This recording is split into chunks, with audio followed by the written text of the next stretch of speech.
Hello, friends. Welcome to Creative Medicine. In this lecture, we will learn about Application of cervical mucus.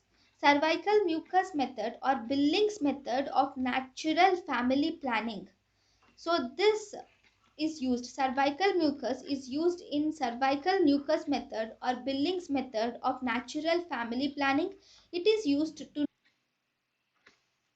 this cervical mucus method or Billings method. Here we will assess the quality of the cervical mucus. If the cervical mucus looks thin, watery, copious and elastic, that means it is estrogen predominance, that is in the first half of the cycle, and it is better to avoid during avoid uh, it is better to avoid intercourse during that time. Whereas if the cervical mucus looks thick, scanty, viscous and non-elastic, that is in the later half of the menstrual cycle due to progesterone predominance. So it is a safe period. So safe period can be assessed by the cervical mucus method or Billings method. Know the cause of infertility in female by checking the presence of fern in the cervical mucus on day 22 of cycle microscopically.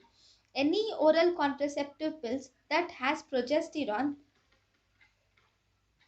will show thickening of cervical mucus, and also it makes the cervical mucus impermeable for sperms and also to any other pathological organisms, and thus any oral contraceptive pill that has progesterone helps in preventing pelvic inflammatory disease.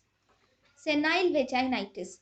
Senile vaginitis or dryness of vagina is seen due to decreased cervical mucus in postmenopausal females. Basal thank you and thank you for watching.